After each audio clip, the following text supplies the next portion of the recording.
लाखों लोग ये एग्जाम देते हैं, मतलब अगर 12,47,000 लोगों ने पेपर 1 दिया, फिर 11 लाख समथिंग ने पेपर 2 दिया, और जो पास होते हैं कुल वो 4 लाख 6 लाख अगर टोटल मिला दें 6-7 लाख के बीच में, यानी लगभग 70-80% लोग अभी भी फेल ही हो रहे हैं। तो उस केस में हम कुछ गलत कर रहे हैं, क्योंकि इसकी अप्रोच अलग है। एग्जाम ईजी है बट अप्रोच गलत हम कई बार प्रयोग कर लेते हैं। बहुत ही इंपॉर्टेंट बातों पे ही सिर्फ हम फोकस करेंगे कि सिलेबस सेम है, सब कुछ सेम है इतने सालों से, फिर भी क्या चेंजेस आए हैं उसको समझेंगे। 1 मिनट में समझेंगे एग्जाम पैटर्न क्या है, टॉपिक्स कौन से हमें कवर करने हैं, पेपर 1 पेपर 2, और उन टॉपिक्स से भी ज्यादा जरूरी क्या है वो 2 चीजें हैं। मैं आपको पहले ही ये बात बता देती हूँ कि सिलेबस आपने कितना पढ़ लिया है, 130 नंबर आप कैसे स्कोर करेंगे, 140 नंबर आप कैसे स्कोर करेंगे। अभी कोशिश कीजिए कि वैसे तो इस चीज को आप साइड कर दें जिन लोगों ने तैयारी अभी शुरू की है ना। जो लोग पहले से कर रहे हैं उनको टेंशन वैसे भी नहीं लेनी।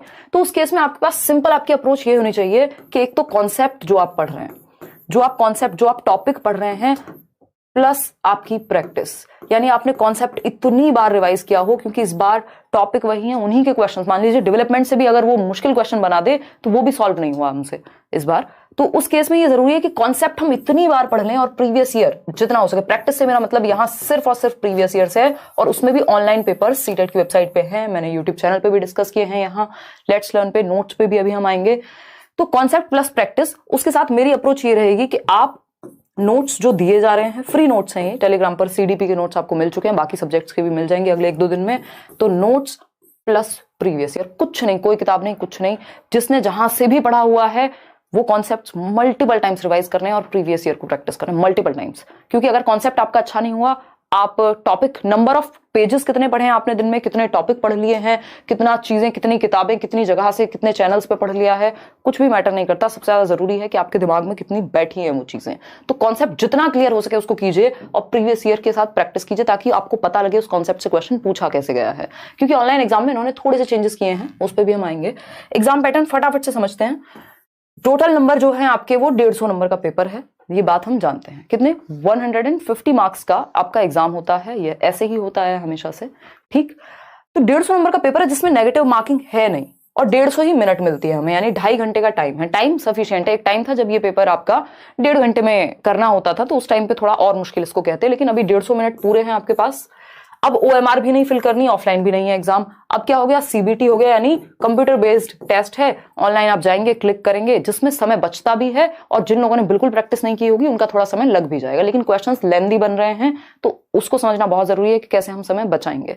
तो ये 2.5 घंटा है, 150 मिनट है, 150 क्वेश्चन है, कोई नेगेटिव मार्किंग नहीं, यानी एक भी क्वेश्चन हमें छोड़ के तो आना ही नहीं है, ठीक है। चलिए समझते हैं। और तुक्के भी वो वाले नहीं लगाने कि अक्कड़ बक्कड़ बम्बे वो 80-90 पूरे 100, वो नहीं करना। तुक्के वो लगाने जिसमें हम एलिमिनेट कर पाए, अगर लगाने भी है, किसी का मन है, या कुछ क्वेश्चंस में तो होता ही है ऐसा कि सारे क्वेश्चन आपको आते हो, ये तो पॉसिबिलिटी नहीं है। तो उस केस में हम क्या करेंगे, एलिमिनेशन का फायदा उठाएंगे। अगर हमें थोड़ा भी कॉन्सेप्ट आता है तो वो हमें हेल्प कर जाएगा आंसर तक पहुंचने में। कई बार क्वेश्चंस में आंसर खुद बता रहा होता है क्वेश्चन, वो कैसे पकड़े हम, कौन से वो पॉजिटिव नेगेटिव वर्ड्स हैं जिनको हम समझें, ये सारी बात करने वाले हैं। तो how much you need to score in each subject. अगर आप मान लीजिए पेपर इस टाइम पे आपके 130 नहीं भी आते हैं, आपके 110 आते हैं, आप 90 से ऊपर चले जाते हैं, क्योंकि ये वो समय नहीं है जब हम बहुत बड़ी बड़ी बातें करें।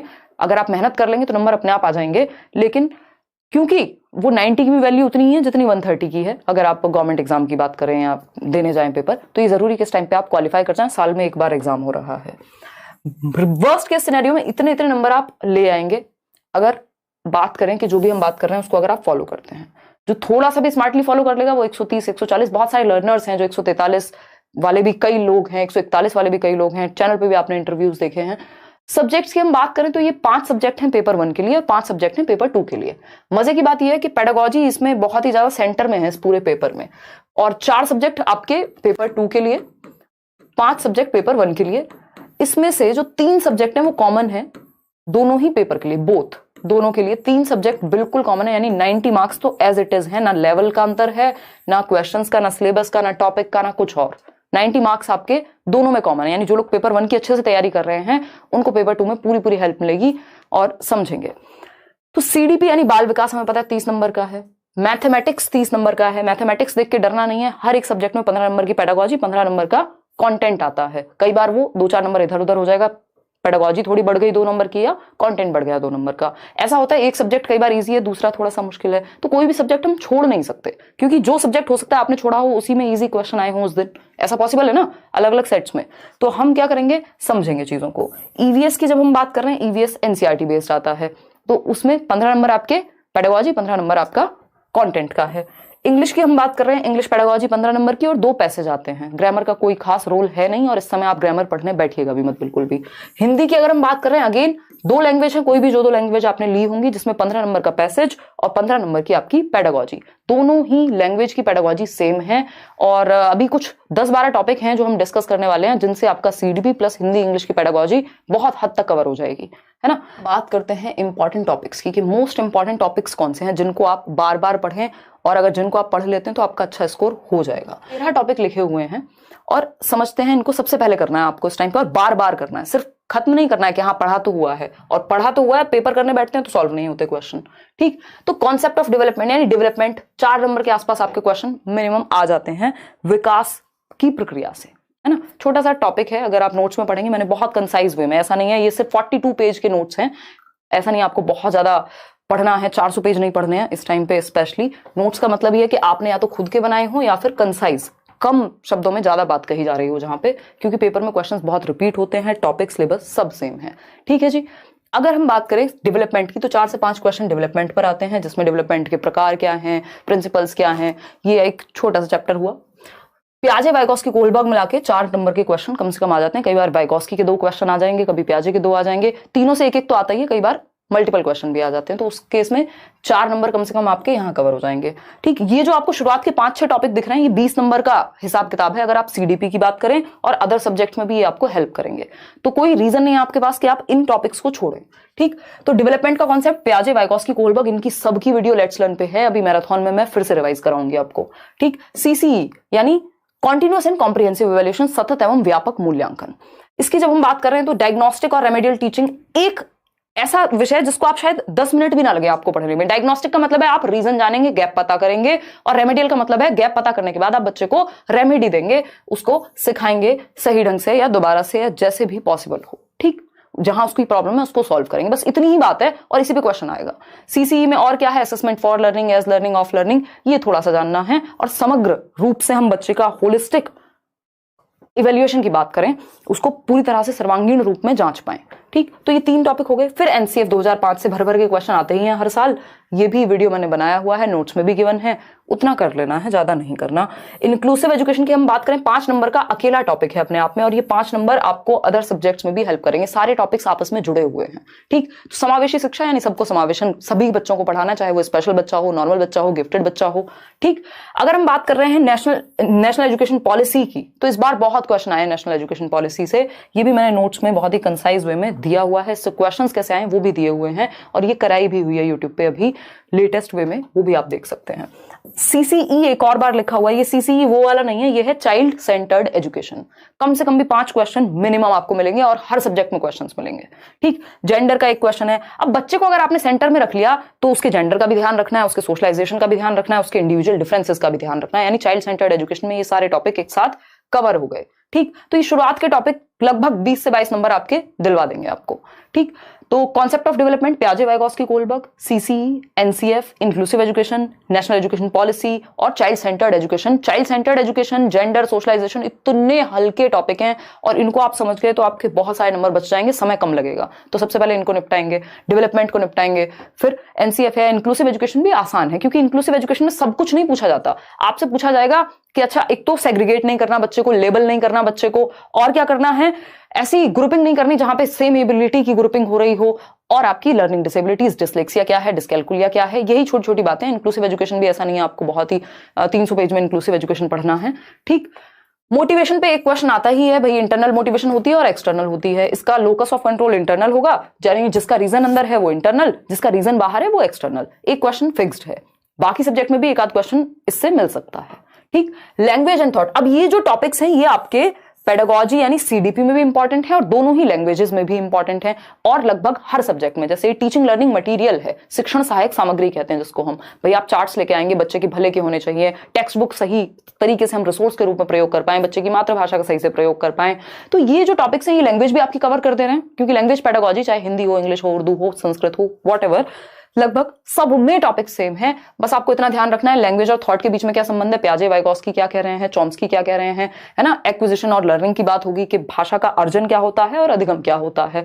लैंग्वेज की स्किल्स हैं, इस पे भी मैंने वीडियो बनाया हुआ है, मिलियंस लोगों ने देखा हुआ है। यानी भाषा कौशल, 4 भाषा कौशल हैं, LSRW से हम याद रखते हैं, सुबो पाली हिंदी में हम कहते हैं, सुनना, बोलना, पढ़ना और लिखना, ठीक, ये इनका मनोवैज्ञानिक क्रम है। अगर हम बात करें TLM की, टीचिंग लर्निंग मटेरियल की, तो बच्चे के लिए जितना हो सके प्रिंट रिच एनवायरनमेंट हमें क्रिएट करना है, जिससे कि वो आसपास लैंग्वेज उसको दिखे आसपास और वो सीख जाए, माहौल मिले। इंटीग्रेटेड सब्जेक्ट टीचिंग है कि आप एक सब्जेक्ट को दूसरे सब्जेक्ट से जोड़ करके पढ़ा पाएं, ठीक। तो यहाँ पे ये वाला जो पोर्शन है, ये जो 3-4 टॉपिक हैं, ये आपके हिंदी पेडागोजी, इंग्लिश पेडागोजी लगभग कवर्ड है इनमें।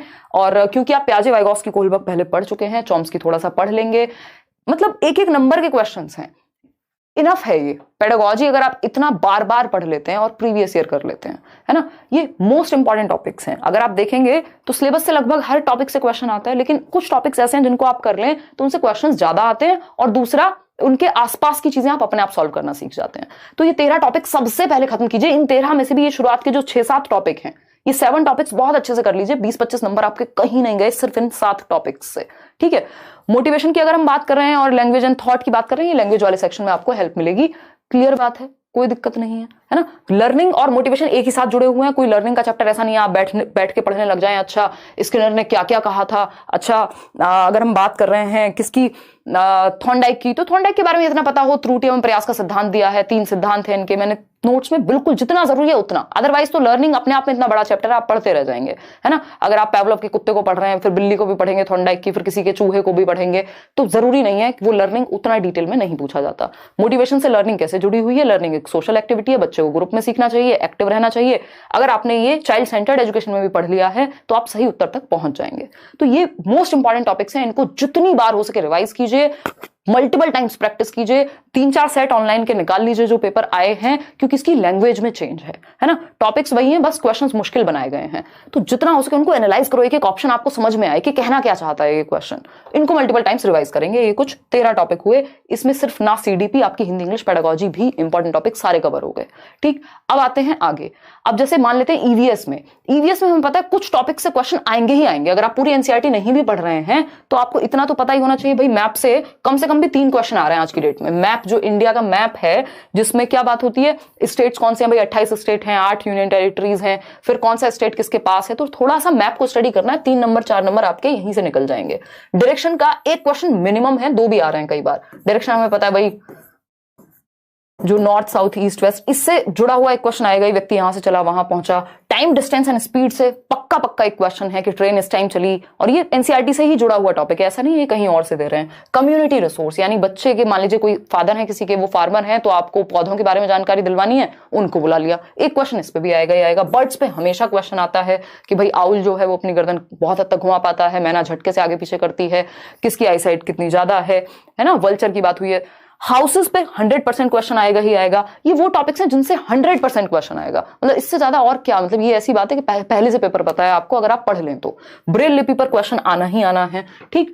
बी कीपिंग, मधुमक्खी पालन अक्टूबर टू दिसंबर में बेस्ट टाइम होता है। डेजर्ट ओक पे क्वेश्चन आता ही है, एलिफेंट्स पे क्वेश्चन आता ही है। जेंडर, अगेन अगर जेंडर आप वहां पढ़ चुके हैं, यहां आपको अलग से पढ़ने की जरूरत नहीं है। एक एक क्वेश्चन हर सब्जेक्ट की पेडागोजी में जेंडर का ये लोग डालने लगे हैं अभी, ठीक। सीड्स यानी बीज को लेकर के, तो आप बच्चे को एक्सपेरिमेंट यानी उसको बोने का मौका दें, फिर वो उसको ऑब्जर्व करेगा सीड्स को, बीजों को। स्टेट्स पे बात हो गई, ये मैप से ही जुड़ा हुआ टॉपिक है। थीम्स ऑफ ईवीएस, इनसे कई question, 3-3 question 4-4 question themes of EVS पे आ जाते हैं। 6 थीम हैं। फैमिली, फ्रेंड्स जो कि एक है, फिर फूड चाहिए हमें, water, shelter, travel, things we make and do, इनको दिमाग में बैठा लेना। इन्हीं के अराउंड क्वेश्चन कई सारे आते हैं थीम्स ऑफ ईवीएस पे। ये हुई पेडागोजी ऑफ ईवीएस की बात। इंटीग्रेटेड ईवीएस क्या है कि ईवीएस में हम 3 सब्जेक्ट पढ़ते हैं, और कक्षा 1 और 2 में ईवीएस की कोई टेक्स्ट बुक नहीं होती। 3rd, 4th, 5th में होती है। कक्षा 1 और 2 में हम ईवीएस किस में पढ़ते हैं, लैंग्वेज और मैथ्स की सहायता से हम ईवीएस समझा देते हैं, उसको अपने पर्यावरण के बारे में बता देते हैं बच्चे को। ठीक, ईवीएस यानी एनवायरमेंटल स्टडीज, एनवायरमेंटल साइंसेज नहीं है इसका मतलब यहां। अब ईवीएस में 3 चीजें हैं, एक तो है एनवायरमेंट खुद, दूसरा है साइंस के बारे में भी जानेगा, साइंस भी इसमें इंक्लूड हो गया, इंटीग्रेट कर लिया, और तीसरा है सोशल साइंसेज या सोशल स्टडीज। तो ये 3 सब्जेक्ट इंटीग्रेट करके ईवीएस में पढ़ाए जाते हैं। बेसिक बात है, कोई दिक्कत नहीं है इस बात को समझने, ये फिक्स्ड है टॉपिक, इनको कोई हिला नहीं सकता पेपर से। अगर हम बात करते हैं स्लॉथ की, स्लॉथ पे इतनी बार क्वेश्चन आया हुआ है कि भाई भालू जैसा दिखता है, घंटों घंटों सोता रहता है, मजे करता है। अब ये gross and fine motor skills है, अगर आपने सीडीपी में पढ़ा है तो यहाँ पे भी एक क्वेश्चन इस बार जैसे पूछ लिया तो वो वहीं से सॉल्व हो जाएगा। मलेरिया की अगर हम बात कर रहे हैं तो मलेरिया पे किसी डॉक्टर के बारे में बात है, कभी इसकी दवाई क्या है, कैसे होता है, रोनाल्ड रॉस ने एक्सपेरिमेंट किया, तो मलेरिया पे भी एक क्वेश्चन आता ही है। आयरन रिच फूड पे बहुत बार रिपीट हुआ है। झूम फार्मिंग, अब ऐसा नहीं कि झूम फार्मिंग तो हमें पता है, ये सब तो हमें पता है, कितना डिटेल में पता है और कितनी बार पढ़ा है उसको, कितनी डिटेल में समझा है, ये बहुत जरूरी है। ऑप्शंस जब आपके सामने बन करके आएंगे, स्टेटमेंट वाले क्वेश्चंस, या 4 ऑप्शंस में से 3 सही हैं, 2 सही हैं, तो क्या आप कर पाएंगे? तो उतने अच्छे लेवल का आपका कॉन्सेप्ट होना चाहिए। टेक्स्ट बुक ऑफ ईवीएस, अभी स्थिति वो है कि एक किताब आपको 10 बार पढ़नी है, ना कि 10 किताबें या 10 जगह से आपको भटकते रहना है। जो भी रिसोर्स आपने चूज किया उसको इतने अच्छे से करिए कि दिमाग में चीजें सेट हो, कंफ्यूजन की जगह ना बचे। टेक्स्ट बुक ऑफ ईवीएस पे हर बार क्वेश्चन आता है कि भाई एक रिसोर्स है, ज्यादा डेफिनेशंस या टेक्निकल लैंग्वेज नहीं होनी चाहिए बुक में, क्या है, एक संसाधन है, मनोवैज्ञानिक रूप से लिखी हुई होनी चाहिए, एक्टिविटीज इन्वॉल्व होनी चाहिए। कन्नौज में इत्र मिलता है, इस पे कितनी बार क्वेश्चन आया हुआ है। प्रोसेस स्किल्स पे अब क्वेश्चन आने लगा है पिछले 2 सालों में। प्रोसेस स्किल्स क्या है? जिसमें बच्चों को सोचना पड़े, जैसे कि ऑब्जर्व करना, एक्सपेरिमेंट करना, क्लासिफाई करना, ये सारी प्रोसेस स्किल्स हैं। मिसकॉन्सेप्शंस पे क्वेश्चन आता ही है, सीडीपी का ही पार्ट है ये, कि आप जब ये जान रहे हैं कि बच्चे गलतियां करते हैं, एरर एक स्वाभाविक बात है, तो वो उनकी भ्रांतियां भी कुछ पैदा हो जाती हैं, जिनको हम ऑल्टरनेटिव कॉन्सेप्शंस कहते हैं। और ये ऑल्टरनेटिव कॉन्सेप्शंस क्या है? लर्निंग में हेल्प करते हैं। हर चीज लर्निंग में हेल्प करती है, आपको ये मान के चलना है। ठीक, सेंसिटाइज द स्टूडेंट, बच्चे संवेदनशील हो अपने पर्यावरण के प्रति, इस पे क्वेश्चन कई आ जाते हैं ईवीएस में। सिंपल टू कॉम्प्लेक्स अप्रोच हमेशा अपनानी है, जटिल से सरल की ओर नहीं जाते, सरल से जटिल जाते हैं। Simple to complex, general to specific जाते हैं। बच्चे को हरदम एक्टिव रखना है, कभी भी क्वेश्चन आएगा आप फंस रहे हो, देख लीजिए बच्चा किसमें ज्यादा स्वतंत्र है, किसमें ज्यादा एक्टिव है, कहां वो खुद से एक्सप्लोर कर रहा है, सक्रिय कहां है बच्चा, अर्थपूर्ण अधिगम कहां हो रहा है। सिंपल बात। तो ये टॉपिक्स कोई भी इधर उधर इनको कर नहीं सकता, पहले इनको बैठ करके कर लीजिए। अगर आप कंफ्यूज हैं, सारा कुछ चैनल पे कराया हुआ है, सर्च करके वीडियो, आगे नाम डालिए हिमांशु सिंह, या जो भी टॉपिक आप सर्च कर रहे हैं मिल जाएगा लगभग आपको। ठीक, अब बात हो रही है किन वर्ड्स पे हम फोकस करें। जब आप क्वेश्चन सॉल्व कर रहे होंगे, पेपर सॉल्व कर रहे होंगे, तो कुछ वर्ड्स आपके सामने आते हैं, तो वाइल सॉल्विंग द पेपर उस टाइम पे किन वर्ड्स को हम ध्यान में रखें। तो ये कुछ वर्ड्स हैं जो मैंने यहां आपके लिए मार्क किए हैं कि इनका हम ध्यान रखेंगे जब पेपर सॉल्व कर रहे होंगे। अभी हम आएंगे कि अगले 25 दिन में, एक हफ्ते में आप क्या करें, दूसरे हफ्ते क्या करें, उस पर भी आएंगे। पहले जरूरी है हमें पता तो हो कि हमें करना क्या क्या है, ठीक है ना। अगर हम बात कर रहे हैं यहां, तो कुछ वर्ड्स हैं, इसको आप ऐसे डिवाइड कर सकते हो। कई लोग अभी परेशान होंगे कि भाई लगभग 1 महीना है, फिर शिफ्ट्स में एग्जाम होगा उस टाइम पे, तो बहुत कुछ हम करने भी वाले हैं, मैराथन सेशंस होते हैं हर साल। अगर हम बात करें किसकी, कि हमें ये पता हो कि हमारे पास मान लीजिए 4 वीक्स का टाइम है अभी, या 3 वीक्स भी हैं, 4 वीक्स तो है ही, 4 हफ्तों को हम कैसे डिवाइड करें। जो शुरुआत का 1 हफ्ता है, सबसे पहले अपने कॉन्सेप्ट्स इनको ठीक करिए।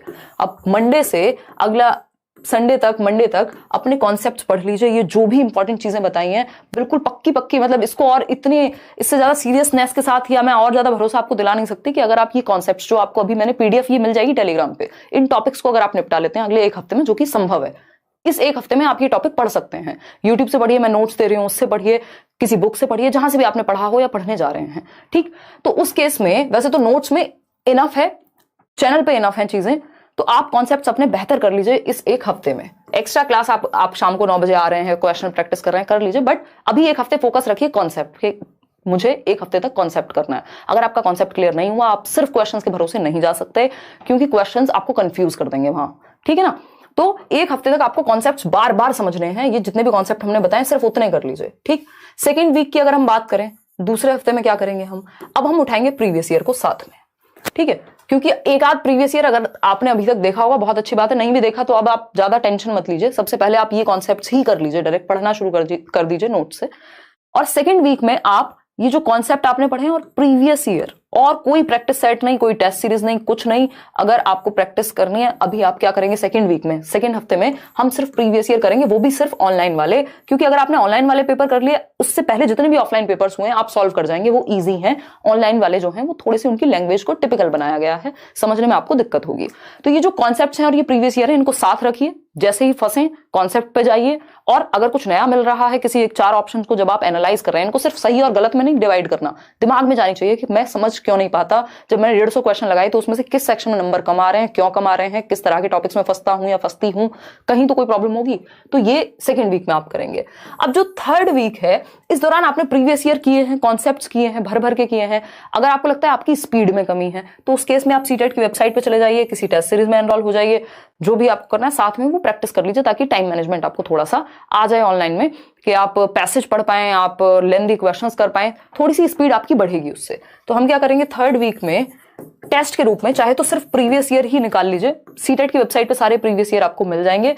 टेस्ट देना है अपने तरीके से, ऐसा नहीं है बेइंतहा टेस्ट दे देने हैं, बट हाँ 10-12 जितने भी हो सके वो टेस्ट हमें लगभग लगाने हैं। अगेन प्रीवियस ईयर कॉन्सेप्ट को नहीं छोड़ना है, ठीक। फोर्थ वीक तो अगेन फिर अब तो आप जितना रिवाइज कर सकें, जो भी चैनल पे चल रहा हो उस टाइम पे जो मैराथन्स हो, अपनी स्ट्रेटजी इस तरह से बना के रखिए कि क्वेश्चन एक भी छोड़ के नहीं आएंगे, बच्चे के भले के बारे में सोचेंगे, जो इंपॉर्टेंट वर्ड्स हैं, की वर्ड्स हैं जिन पे अभी हम आएंगे, ब्रेनस्टॉर्मिंग क्या है एंड ऑल, उन पे आप फोकस करेंगे। तो सारा उस टाइम पे आप रिवीजन रिवीजन रिवीजन और साथ में प्रैक्टिस, अगेन प्रीवियस ईयर, और कुछ अभी नहीं सोचना। जो भी रिसोर्सेज हैं उनको जितनी बार हो सके करना है। याद रखिएगा, जिन्होंने कॉन्सेप्ट्स बार बार रिवाइज नहीं किए इस बार फंसेंगे, क्योंकि ऑनलाइन की लैंग्वेज टफ है, कॉन्सेप्ट वही है, टॉपिक वही है, सिलेबस वही है, रिपीट भी हो रहे हैं बहुत सारे क्वेश्चन, लेकिन जो क्वेश्चन रिपीट नहीं हो रहे हैं उनमें लैंग्वेज की दिक्कत है, ठीक। आसान से टॉपिक से भी मुश्किल क्वेश्चन बना के पेश किया जा रहा है कई बार, तो ये जरूरी है कि हम इस तरह से इस टाइम को डिवाइड कर लें अपने, ठीक। अब आते हैं वो वर्ड्स कौन से हैं जिन पे आपको फोकस करना है। जब क्वेश्चन में हमें दिख रहा हो एक्सेप्ट लिखा हो, नॉट लिखा हो, लीस्ट लिखा हो कि इसको छोड़ के, इसके सिवाय ये नहीं, तो हमें ध्यान से पढ़ना है कि पूछा क्या है। क्वेश्चन ईजी होता है ज्यादातर केस में, बस हम फंस जाते हैं क्योंकि हमारा ध्यान लीस्ट पे या नॉट पर या एक्सेप्ट पर होता नहीं है, तो इसको हमें ध्यान रखना है। दूसरी एक चीज, एक्टिविटी बच्चों को हमेशा करानी है, एक पॉजिटिव बात है, इंक्वायरी कराते रहना है, इंटरेक्ट करने देना है एक दूसरे के साथ, मतलब बच्चा एक्टिव रहे। कोऑपरेशन एक पॉजिटिव वर्ड है, असिस्ट करना, कोलैबोरेशन यानी सहयोग कर रहे हैं, सहायता कर रहे हैं बच्चे एक दूसरे की, पॉजिटिव बात है। कंफर्ट टीचर को नहीं देना है, टीचर एकदम सुपरमैन है, सुपर वुमेन है, टीचर अपने काम से किसी भी ऑप्शन में बचता आपको नजर आए तो वो ऑप्शन से आपको दूर भाग जाना है, क्योंकि टीचर को मेहनत भरपूर करनी है, ठीक। फिर आता है स्टेटमेंट क्वेश्चंस। इस बार ये पहली बार इस तरह के क्वेश्चंस आना शुरू हुए जिसमें एक स्टेटमेंट यानी असर्शन है, कथन है और उसका रीजन है, उसका तर्क है। इस तरह के क्वेश्चंस को प्रीवियस ईयर से भरपूर पढ़िए, समझिए, और अगर कॉन्सेप्ट अच्छा होगा, अगर आपको स्टेटमेंट पढ़ के समझ आ जाएगा, कहां से समझ आएगा, अगर कॉन्सेप्ट आपको पता होगा कि भाई डेवलपमेंट में ऐसा होता है कि नहीं होता। अगर नहीं होता तो आपको समझ में आ जाएगा ये बात गलत है, तुक्के नहीं लगाने, ठीक। फिर आता है be careful while solving the passage. जब आप पैसेज सॉल्व कर रहे हैं थोड़ा सा ध्यान रखेंगे, और टाइम का भी और वैसे भी कि आपके कुछ क्वेश्चन डायरेक्ट सॉल्व हो जाएंगे। जो बात पैसेज में कही जा रही है उसी के अनुसार चलना है, अपना दिमाग ज्यादा नहीं लगाना वहां। मदर टंग को हमेशा प्रेफरेंस देनी ही होती है, मातृभाषा से पॉजिटिव कोई और चीज नहीं है। बहुभाषिता को हमें इंपॉर्टेंस देनी है, मल्टीलिंगुअलिज्म को। एक सिंगल क्वेश्चन भी आपको छोड़ना नहीं है, एलिमिनेट कर देंगे। अगर 2 ऑप्शन हटा पा रहे हैं तो देखेंगे बेस्ट कौन सा हो सकता है बच्चे के विषय में। ब्रेनस्टॉर्मिंग यानी बच्चा जहां विचारशील हो, जहां वो डाइवर्जेंट थिंकिंग करे, दिशाओं में सोचे, ओपन एंडेड थॉट उसका वहां प्रवोक हो रहा हो, यानी वो सोच पा रहा हो, उसको सोचने का मौका मिल रहा हो, मतलब क्वेश्चन सही है, अच्छी तरफ लेके जा रहा है। पीयर ट्यूटरिंग यानी बच्चे एक दूसरे को सिखा रहे हैं। लर्निंग डिसेबिलिटीज, डिसलेक्सिया है, डिस्कैल्कुलिया है, डिस्ग्राफिया है, इन 3 से ही सबसे ज्यादा क्वेश्चंस आते हैं। बच्चे का जो रियल एक्सप्रेशन है, जो उसकी एकदम स्वाभाविक अभिव्यक्ति है, उसको नहीं रोकना, उसको तुरंत कोई गलती भी करे तो एकदम से सही नहीं करना, मौका देना है। डिस्कशन जितना हो सके क्लास में, परिचर्चा जितना हो सके करनी है, रट्टे से दूर भागना है ना, रोट मेमोराइजेशन, क्रैमिंग, लेबलिंग, ये सब से दूर भागना, ये नेगेटिव वर्ड हैं। तो इन टॉपिक्स को एक बार दिमाग में रखिएगा, ये आपको पेपर में देखने को मिलते हैं कि ये जो वर्ड्स हैं इनका हमें विशेष ध्यान रखना है, ठीक। आगे बढ़ेंगे। अगेन कंक्लूजन जो है आज के सेशन का वही निकल के आता है कि जितना हो सके रिवीजन। अगर रिवीजन के लिए अगर आपने अभी नहीं पढ़ा है तो इतना समय है कि आप जो कॉन्सेप्ट शुरुआत में बताए आज के सेशन में, उन कॉन्सेप्ट्स को मल्टीपल टाइम्स पढ़ लें। कहाँ से पढ़ लें? नोट्स आपको दिए हुए हैं, मिल रहे हैं, सेशंस हो रहे हैं डेली। होपफुली हम लोग मैराथन्स भी जल्दी ही शुरू कर देंगे, प्लस प्रीवियस ईयर, वो भी सिर्फ ऑनलाइन वाले। जिन्होंने पहले वाले किए हुए हैं बहुत अच्छी बात है, लेकिन अब आप सिर्फ और सिर्फ ऑनलाइन पेपर्स करिए क्योंकि उनका लेवल अच्छा है। अगर आप उन क्वेश्चंस को कर ले रहे हैं, आसान क्वेश्चन आपसे अपने आप हो जाएंगे। और ऐसा नहीं है सारे क्वेश्चंस मुश्किल हैं ऑनलाइन में, है ना। तो ये जरूरी है कि हम इस बात को समझ पाए। बात रही मैथ्स पेडागोजी की, तो मैथ्स पेडागोजी के लिए क्या करेंगे, एक मैराथन सेशन है उसको देखेंगे, अभी नोट्स मिलेंगे उसको पढ़ेंगे। और क्या है हमें पता है, नेचर ऑफ मैथमेटिक्स पे क्वेश्चन आएगा ही आएगा, बच्चों को कैसे डर लगता है मैथमेटिक्स में, क्या प्रॉब्लम्स हैं, वो सब आएंगी। बाकी का जो 15 नंबर का कंटेंट है, क्योंकि हम किसी भी सब्जेक्ट को छोड़ नहीं सकते। कई बार ऐसा होता है कि बहुत ही आसान क्वेश्चन, लड्डू क्वेश्चन आते हैं मैथ्स में, और उस केस में आपको वो, अगर आपने बिल्कुल ये सोच के गए होंगे कि ये तो छोड़ना ही है, तो बहुत सारे नंबर चले जाएंगे, है ना। तो 15 नंबर का जो कंटेंट है उसके लिए मैथ्स में सिर्फ प्रीवियस ईयर कर लीजिए, क्योंकि मान लीजिए एक टॉपिक है, नंबर्स का टॉपिक है, तो वैसा ही क्वेश्चन आएगा, बस आपको वो तो पता चल जाए। तो जहां से भी हो सके छोड़ना नहीं है ना। कोशिश करनी है पेडागोजी तो जितनी अच्छी स्ट्रांग हो जाए, और बाकी एटलीस्ट इतना हो जाए कि काम चल जाए आपका। एक लिटरल मीनिंग है पेपर में, एक कोवर्ट मीनिंग है, छिपा हुआ मीनिंग है, कॉन्सेप्ट से आएगा वो कि कहना क्या चाह रहा है। क्वेश्चन पढ़ के अगर आप समझ गए, आधा काम खत्म। तो क्वेश्चन पढ़ के समझना सीखना है, वो सबसे ज्यादा जरूरी है। तो ये सारी जो बातें हैं वो लाइक शेयर सब्सक्राइब आप कर दीजिएगा। अगर आप भूल गए हो, मैं भी भूल गई हूँ आज, क्योंकि हम बहुत सीरियस बात कर रहे हैं, ये जरूरी है कि आप थोड़ा सा ध्यान रखें।